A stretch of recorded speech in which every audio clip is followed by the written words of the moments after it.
Welcome to No Limits Fishing. I'm Captain Barrett. And I am Captain Bryant.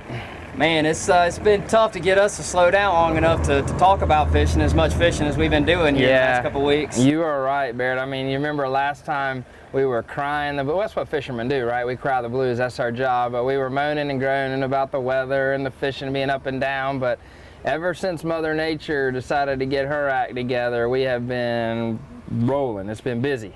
It's like a light switch. You know, 2 weeks ago, we had, I think we were filming, there was a strong north wind. We had jackets on.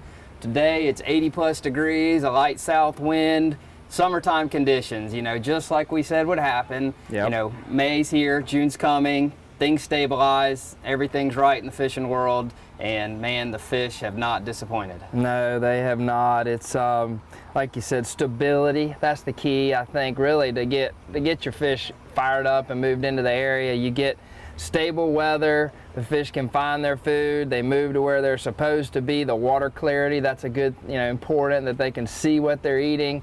And everything's been firing. The Gulf Stream in particular, we've been really doing well this past month. Oh man, the Gulf Stream is unbelievable right now. It is doing what the Gulf Stream does in May off our coast. If you have not had an opportunity to fish in the Gulf Stream off our coast this time of year, you're missing out. It is unbelievable. The mahi are thick as fleas out there. It's put the baits in the water and prepare for a Chinese fire drill. It's on as soon as you get there. Yeah, without question, the mahi, that's the major thing that's going on out there. Dolphin fish, some people call them. But yeah, I mean, like you said, I mean, put your baits in the water and hold on, and not only are they fun to catch, hard fighting, but doggone delicious to eat too, and in good numbers, and even we're still mixing in a few wahoo, a few blackfin tuna. So I mean, that fishery is just going. Heck, I've even talked to a guy this morning, they caught several blue marlin. He didn't, but I mean, several boats caught blue marlin down south of here just this weekend. So right. It's good. Yeah, I mean, the Gulf Stream is doing exactly what it's supposed to be doing this time of year.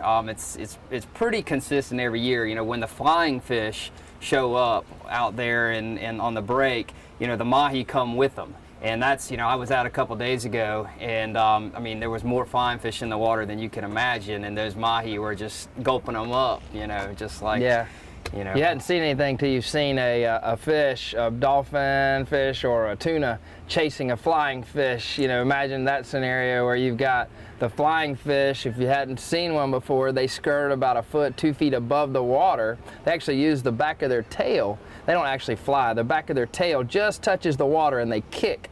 And they hover right above the water, and then you've got the fish are so fast they stay right underneath them and they can see them above, and eventually that flying fish has to hit the water, and then what happens? It's over. Yeah, it's over. He just got him a meal. That's right. But yeah, I mean, it's that's exactly the scenario I saw out there this past weekend, and we had a ton of fun catching the mahi. But I'd say equally as impressive this season, more so than any other season I can remember, is what we want to call the intermediate range or near shore fishing for the cobia. Yeah. Holy smokes! Have you ever seen anything like this? No, I was at the Ocean Isle Fishing Center here this weekend, working in the store, and I saw more cobia come across the dock than I have ever seen in our 10+ year history here. The biggest that we weighed came off of one of our charter boats. Captain Chris and Captain Steele caught 62 pounds. I mean, that's no minnow. No, that's a monster. That's one of the larger ones I've ever heard of around here. But it seems like anybody, in the past, cobia fishing is kind of it's an incidental catch. You're king mackerel fishing, live bait fishing, and then lo and behold, you'll catch a cobia here and there. But this year, you can actually go out and target the cobia. Fishing around artificial structures and live bottom. Yeah, the cobia fishing has been incredible. Like you said, you're actually holding a jig in your hand right there. A lot of guys will use these jigs either by putting some squid on it or some kind of a grub bucktail, something that gives it just some more action, or you can just take a plain old live bait. Cobia are very, very curious fish. They come right up to the boat, and mostly you just pitch it to them, and they don't get that big by not eating, like I think you said in the past show. Yeah, exactly. And so, I mean, there's all kinds of fishing options right out there right now. We hadn't even talked about the inshore stuff, which is going great too, but you know, moving forward here over the next couple of weeks, I mean, you know, things, of course, will change again. It's fishing, but the good news is I think things are just going to get better and better. Yeah, the one fish, don't forget king mackerel. I mean, we're right here at tournament time, lots of stuff. I mean, we're just starting to get into the kingfish season, and, you know, June is when that happens. So we're looking for some great king mackerel action. The kingfish generally are followed right there behind the cobia, so it should be awesome coming up. Yeah, I mean, as a matter of fact, when this show probably airs, you know, we'll be right in the middle of prime time kingfish season and the Jollymon King Mackerel tournament, which everybody's looking forward to. But a lot of exciting things coming in our way in the fishing world here in the next few weeks. Yeah, exactly. Well, why don't we take a break? When we come back, we'll talk to Captain Patrick Bryant with Twister Charters out of Holden Beach and get a good offshore report from him. No Limits Fishing with Captain Barrett and Captain Bryant McMullen is brought to you by Yamaha Outboards, performance that changes the game. All right, we've got Captain Patrick Bryant with Twister Charters out of Holden Beach on the line. Patrick, are you there? I'm here, guys. All right, man. Tell us a fishing report. What have you been seeing the last couple of weeks as far as fishing here locally? Well, I tell you, the fishing has really gotten a lot better over the past 2 or 3 weeks, and we've been doing some fishing out, you know, out in the stream, 55 to 65 miles out, and water temperature is good out there now, and been catching a lot of dolphin and a few wahoo mixed in. The dolphin have had quite a few big bulls, a lot of gasser fish. Been catching a lot of those fish trolling skirts and ballyhoo behind them, and I think those fish are going to probably continue to bite for the next couple of weeks, so it's a great time to get out to the stream and do some trolling. Gotcha. That sounds good, man. What size fish are you catching and for the dolphin, and what colors are working best? Most of the fish average are about 15 pounds. We've been catching a few 25 to 30 pound bulls mixed in with those, you know, just maybe 1 or 2 a trip. You know, I like the green skirts and maybe some blue too. They seem to be doing pretty good, the chartreuse and blue. Yeah, that sounds real good. Well, what else has been going on besides the stream fishing? Have you been getting into some bottom fishing or any of the nearshore stuff? Yeah, I actually went out this past Sunday and did a little bottom fishing, and the amberjack, they were really chewing on the local rocks out about 45 miles, you know, 90 to 100 foot of water. The grouper out there too, they were a little finicky on Sunday, but we still managed to catch a few nice fish, scamps and gags, and 1 or 2 reds to throw in there. Those fish have been biting mostly on live bait and cut bait. I got you. The live bait seems to be a little better, you know, they like that lively action. Yeah, that sounds real good, Patrick. Well, I'm glad you're having a bunch of success out there, and man, we appreciate the report. We'll be in touch. Thanks, Patrick. We'll talk to you later. All right, buddy. Looks like Patrick had a pretty good report. It sounded pretty consistent with what we've been talking about and seeing ourselves out there. There's no question. I mean, it's now a game of what do you want to catch? You know, Right. Do you want to go to the stream and catch mahi, or do you want to stop short and catch cobia and grouper and amberjack? I mean, doesn't get any better than this. Yeah, the world out there offshore is great, but let's not forget there's another world going on back here in the inshore waters. I've got Captain Jacob Frick out of the Ocean Isle Fishing Center aboard the Tiberius on the line. Let's call Jacob and see what he has to report on the backwater fishing. Captain Jacob, can you hear me?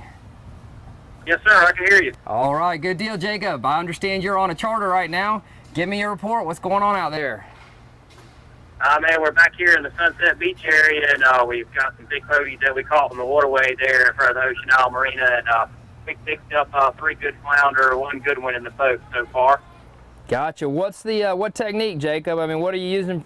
Where are you fishing? I guess would be the better word. You told me you're using menhaden for bait. We're anchoring up in holes, dragging real slowly, trying to feel the bite, real finesse fishing, and just sitting down, you know, kind of frog hopping from one little mud pocket to the next little mud pocket, see if we can't find a few fish. That's good. We caught a couple here and a couple there. I hear you, Jacob. Well, can you give me kind of a synopsis of what's been going on the inshore waters here this last week and what you expect to happen in the next week or so? Well, the last couple of weeks have been kind of slow. We've been trying to target red drum and black drum with fresh shrimp, but they haven't been cooperating too well. But we've been real fortunate that the flounder have really shown up in the last few charters. We've been able to boat a handful of keepers, and we've had several short. So that's the main game right now in the backwater is the flounder, and I think most everybody would enjoy that. That makes great table fare. Yeah. Tell me, Jacob, remind for all the viewers, what is the legal size limits on the flounder? Flounder has to be 15 inches in total length right now. I got you, Jacob. Well, that sounds good, man, and we appreciate the port, and good luck to you and your charter out there today, and hopefully we can catch up with you a little later in the season. Thanks, Captain Jacob. All right, thank you, Captain Brant. See you later, guys. Captain Bear, what do you think about that report? That sounded pretty good. Yeah, I mean, that's what's to be expected this time of year in the inshore waters. It's flounder time. You know, that's going to be the main species. They're still picking at the drum a little bit, but, you know, it's summertime, that's flounder time. Yeah, these inshore guides here out of the fishing center and, you know, up and down the Brunswick County area, flounder's the staple. They always pick at the red drum too as well, black drum. It just seems fisheries peak and lull. Sounds right now the flounder are up, the drum might be down, but next week it could be different. The good news is the inshore fishing consistently good for a variety of species to the area. That's right, that's right. Well, it's good to hear the inshore scene, but now it's time to go on one of our no limits fishing adventures when we come back from the break. No Limits Fishing with Captain Barrett and Captain Bryant McMullen is brought to you by Yellowfin Yachts, only in a Yellowfin. Welcome back to No Limits Fishing. It's now time to take a look at a recent fishing adventure. Captain Barrett and family took an offshore Gulf Stream trip, did some great dolphin and grouper fishing. I had to stay on the mainland and hold down the fort, but I'm really excited to see the adventure. All I can say is I'm very sorry that you missed this because we had a ball.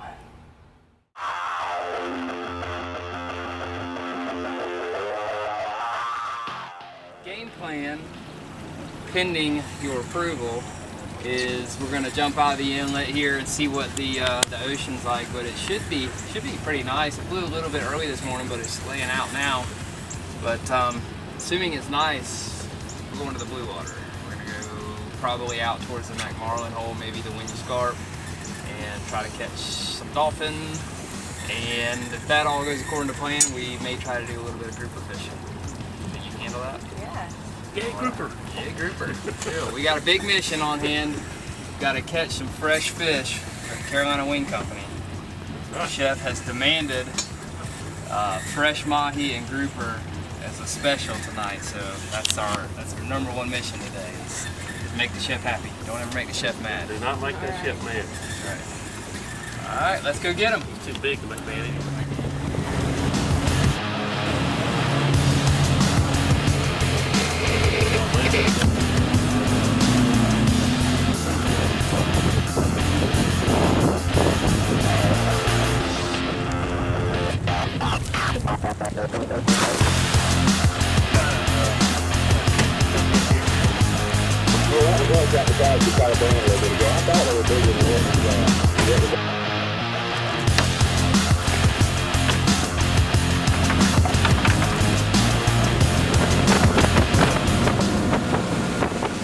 All right, finally made it out here offshore.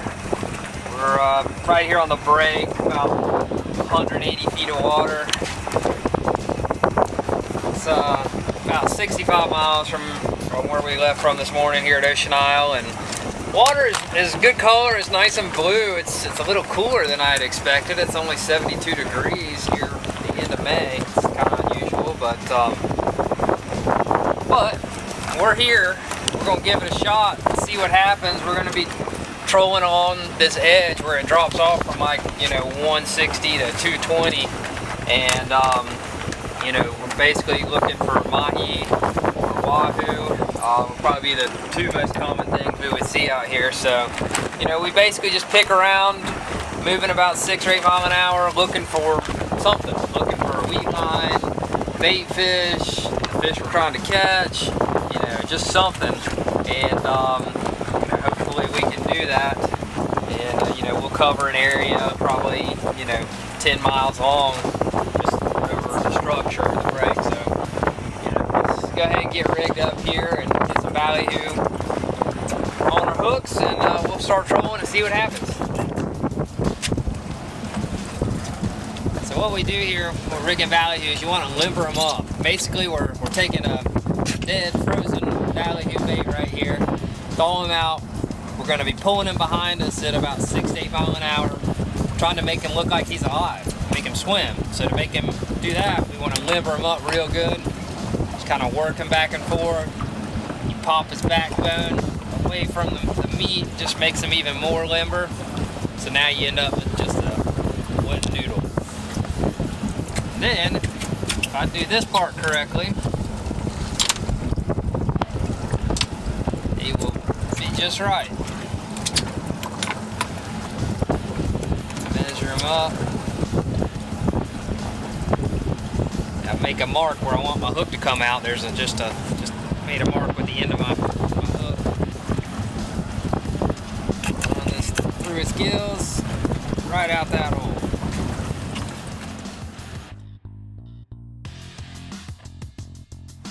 Alright, so we got our ballyhoo nice rigged up. He's limber. He should swim. Get our boat speed up. Alright, what I always do is I put him in the water next to the boat so I can watch him to see if he's gonna behave and see if we can get a look at him here. I don't know if you can see that or not, but he's doing exactly what we want him to do. That tail is just kicking away as hard as it can go. It looks really good. There's no way that's not getting eaten. That is beautiful. You cannot make him look any better than that. Alright, so I'm gonna send this one out pretty long. Well, I let my baits out. You gotta stagger them. If they're not staggered, they get tangled, and so, you can either set the distances, preset them, on your reels, mark your lines, or the way I do it is I just count seconds, how long it takes to go out. So, I'm gonna let my bait out. I'm gonna let this one out for 30 seconds. So, here goes.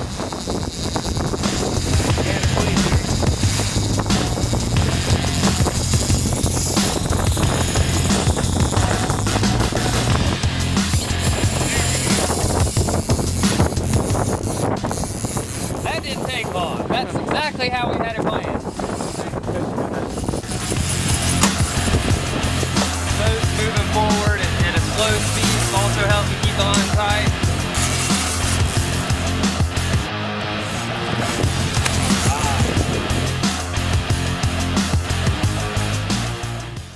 Alright, we're going to go all the way to the front. So what I'm going to try to do is gap him, put him in the box all at one time, shut it, won't know what happened. That's definitely falling in. Look how lit up this fish is.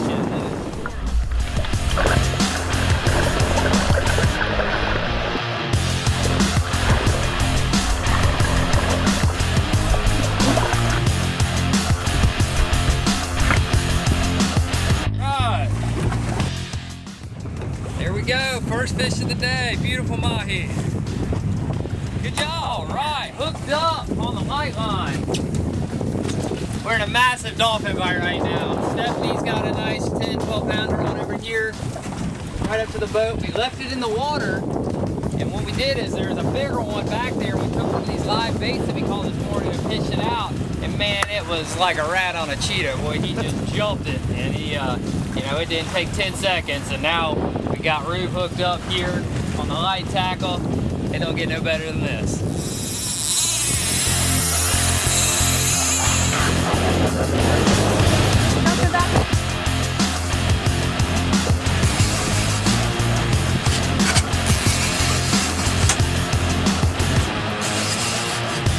Check out this fish, beautiful fish.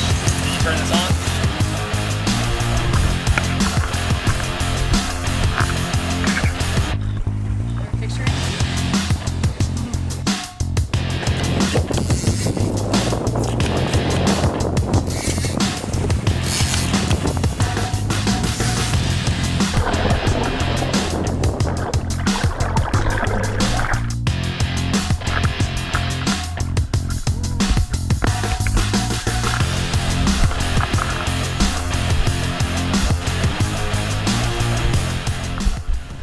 Up again. Stephanie is caught on the trail of another nice mahi. I think this makes number 9 this morning.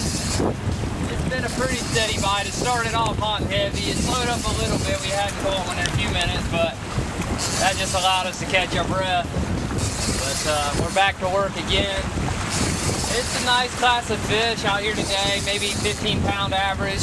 We've got a couple over 20 pounds, so definitely going to be just right for the dinner table. So we're steady working on them here. Basically just trolling dead ballyhoo behind skirted rigs and just picking at them. Gosh, there's so many flying fish out here today, and that is the key. That's why these dolphin are here. So. Oh, he might be.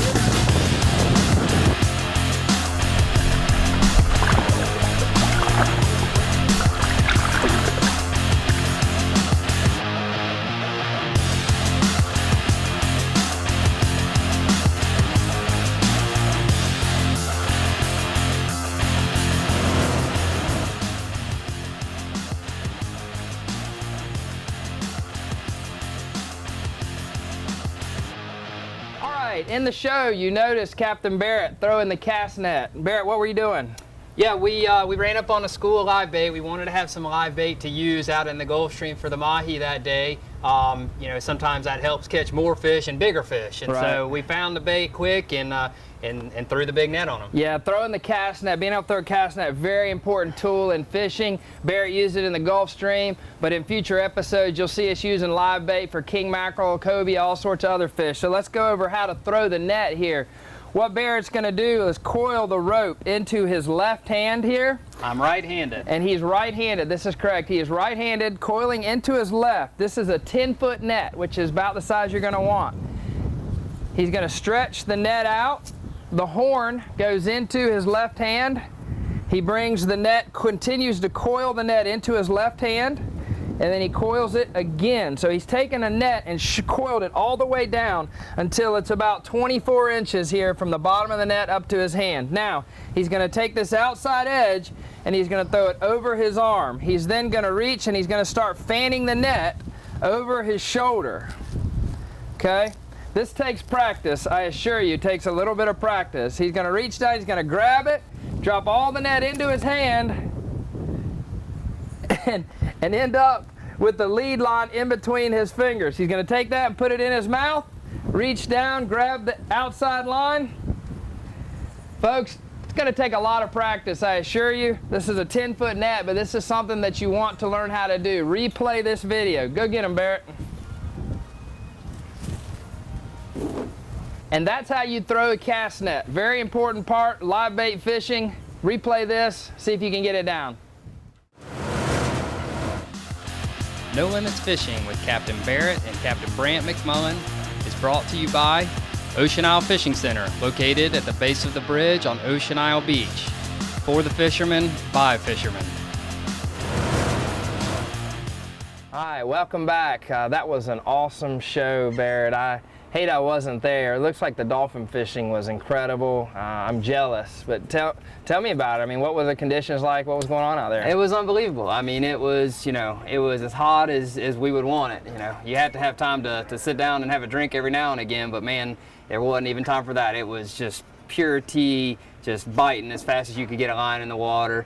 The conditions out there, they were, you know, a little bit tough. You know, it was blowing about 15 miles an hour out of the southwest or west, and you know, it made fishing a little difficult. But you know, we didn't have to fish too much. We did mostly catching. So that helps. What did you do to? I mean, I know a lot of times when it's rough, you have to change your techniques and stuff. What did you do to combat the weather? Yeah, I mean, you just got to recognize what you're dealing with. You know, when it's blowing that hard, you know, blowing your lines around, you can't run as many lines as you might like to. You know, I cut my spread down to 4 or 5 lines, and that was, you know, what I could control without having any tangles, and it was completely effective. Right. The dolphin, they didn't seem to mind. What were they biting? I see some lures in front of you here. Yeah, that was the neat deal of this trip. What happened here is the flying fish showed up in huge numbers. There were acres and acres of flying fish out there, and a flying fish is blue and white. Right. The mahi, they were keying on flying fish. That's what they were eating, and it took me a few minutes to figure it out, but once we did, I changed most of my lures to blue and white. Right. And man, it was amazing. You could have 1 blue and white lure out there and 4 other colors, and every single time the mahi would come and hit the blue and white lure. Gotcha. And you know, the bright colors, you know, the pinks or your chartreuses, they normally work good, but when there's so many flying fish around, man, the blue and the white is the key. I got you. Yeah, I mean, it looked like a ton of fun, and you know, that's what's important in fishing, is to recognize what's going on around you and to be able to adapt. You go out there with a plan, but you've always got to be able to adapt when you're out there. That's right. And you know, we did have to do some of that, but frankly, there's so many dolphin out there. I think you would have probably had success doing anything. But yeah, you know, you make a few changes, and maybe you turn a good day into a great day by doing that. But there was a lot of fish catching and a lot of fish put in the boat. Yeah. Fun fact: dolphin are the fastest growing fish in the ocean.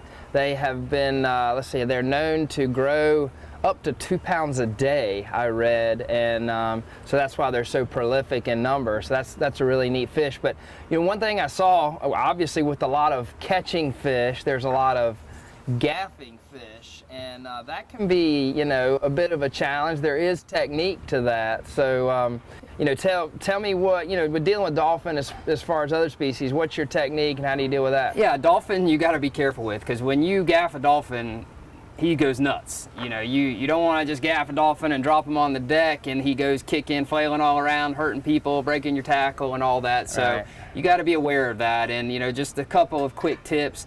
You know, you always want to approach, the gaff man should always approach the fish behind the angler, on the back side of the angler, the back side of the line. And you just want to kind of lay the gaff over the top and then just pull it back nice and gentle. You don't want to be hoeing peas or slapping at them. Just lay it over the top of him, pull him back, and then main thing is be prepared once you put the gaff in him. You've got a box open. It's all in one motion. Pull in the boat, in the box, close the box. Yeah, I've taken a lot of people fishing and given them the opportunity to gaff. Everybody sees, you know, the captains, the professionals doing it. They're like, oh, I can do that. That's easy. So you give them a shot, and I mean, they look like they're trying to, you know, to strike the thunder through the fish. And the harder you swing is the least effective you become. That's not the answer. It's all about technique. Yeah. Well, let's totally shift gears. I mean, you guys had an awesome trip, and I'm jealous, but it is what it is. I'll get you on the next one. We are in the midst right now with the Jollymon King Classic Fishing Tournament. It was just concluded this past weekend. Obviously, we have to shoot the show before the Jollymon tournament, but let's have a bold prediction. Let's talk, since we're filming before the tournament, but this airs right after the tournament, we can predict. What do we think? What should be happening? What should have happened? Well, if this weather stays like it is, you're going to see one of the most impressive leaderboards in this tournament that we've probably ever seen. If we keep this stable weather, bait around, there's going to be some big fish put on the scales. Yeah, there has been more menhaden along the beachfront this early season than, I mean, every year more and more, very, very plentiful, so the bait is a good sign. We're starting to see a few king mackerel being caught now, but it's just at the beginning. So, you know, the tournament, we should see fish, you know, averaging 15 to 20 pounds. It usually takes a 40 to win, and the winner of this tournament, you know, he could easily take home $30,000 just for a $200 entry fee. So really looking forward to seeing that. We're going to cover that in the next show. Yeah, it's one of the most fun events we have all year in this area, and I'm looking forward to it. I'll be competing, and you know, it's just going to be about the weather as to where the fish are going to be. You know, if it's nice and stable, there's big fish going to be caught on the beach. If it's more wind and it's rougher, you're going to need to get offshore a little bit. Yeah. Well, I'll be excited to see how you do in the tournament. I'm the tournament director, so I'll be on the mainland once again. But anyway, you guys catch us next time. We'll cover the Jollymon King Classic and everything that's going on in the local area fishing world. Thanks for joining us.